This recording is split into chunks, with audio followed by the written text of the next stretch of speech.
तो आखिरी बात करके अपनी बात मुकाते हैं। मेरे और तुहाडे पीर मुर्शद इमामुल अंबिया जनाब मुहम्मद सल्लल्लाहु अलैहि वसल्लम ने फरमाया, तीन किस्म के ऐसे बंदे ने जदों भी दुआ करते ने अल्लाह ने कदी उन्हां दी दुआ नूं रद्द ही नहीं कीता। लिख के लै जाओ, तीन किस्म के ऐसे बंदे ने जदों भी दुआ करते हैं रब ने कदी रद्द।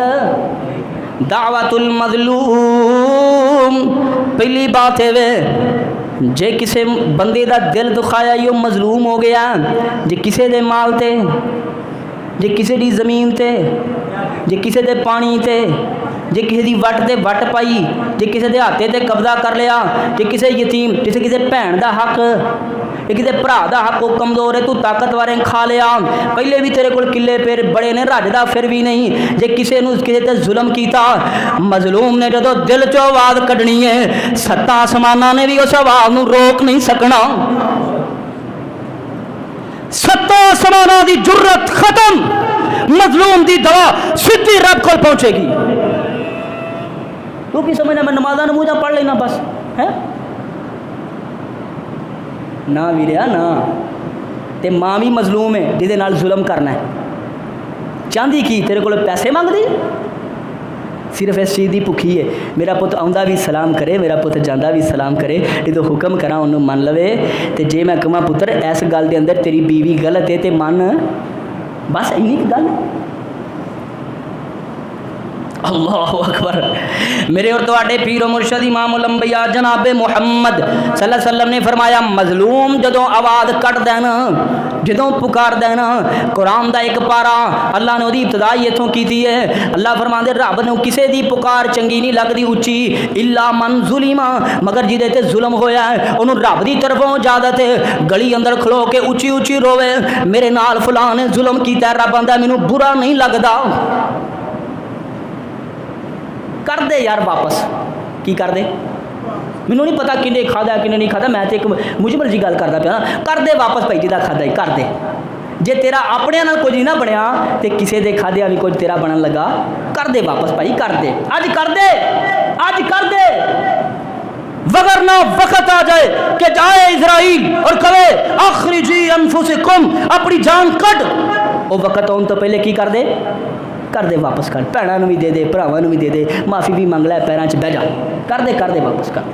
अज दे मेरे जुमे का दरस है, कर दे वापस। हाँ, और दूसरी मेरे पाक पैगंबर सलाम ने फरमाया, मुसाफिर बंदा जो दुआ कर देना अल्लाह उसकी भी दुआ नूं रद्द।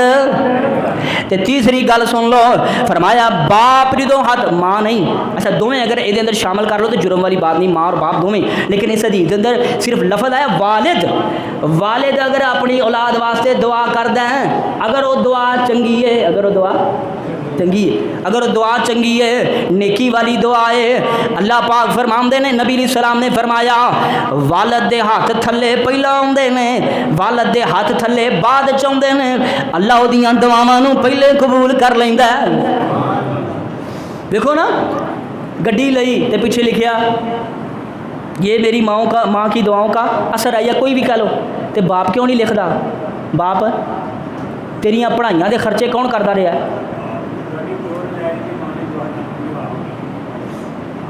अच्छा, गाड़ी लैन के पिछे सबब, हालांकि गाड़ी गुड़ी लेना कोई बड़ा मर्दाना काम नहीं है, जिमें इन्हू लोग समझते ना, कोई बड़ा ही अजीम काम है, यदि थोड़ी जी शाट बाजो भज के गड्डी लै लेंदा है, वो भाई अल्लाह के रस्ते अंदर खर्च कर, आखिरत का बैंक जमा कर, ये कोई बड़ा काम नहीं। लेकिन चलो तू गड्डी लै ली तो फिर कह रहा माँ और बाप की दुआओं का असर है बराबर कर, या फिर ना ही लिख। क्यों? क्योंकि देने वाला कौन है? उची बोलो, देने वाला 10 मरले का मकान बना के, बड़ी प्यारी कोठी बना के जो उत्ते लिख देना ना, ये फलाने दिता है, ये फलाने दिता है, शैतान आंदा बदबख्ता मेरा भी बड़ा गरक किया ही, सूद दे रावां ते चला के पुठे रावां दियां तलकीना मैं करांदा रहा वां, एंड ते लिख दिता ही फलाने दिता है, मेरा ही नाम लिख लेंदा। तो या फिर जो बंदा 10 मरले की कोठी बना के ना उत्ते लिखता है आदा मिन फजली रब्बी, तो शैतान आंदा यार पुठे रावां तेनू मैं चलांदा रहा, सूदी कारोबार मेरे कहण ते करदा रहा, लोगों के हक मेरे कहण ते खांदा रहा, तो एंड ते ना किदा लिख छड़िया, तरकीबां कोई देवे ते ना, गल मुक गई। मेरे और तुहाडे सही बुखारी का एक वाक़या पेश करके मैं गल मुकाना। वली अल्लाह का एक बड़ा सी बनी इसराइल के अंदर जुरैज नाम से, बड़ा नाम सुनिया होना तुसीं, जुरैज नाम। मां हुण गल सुनो, नमाज सी नफली, नमाज केड़ी सी?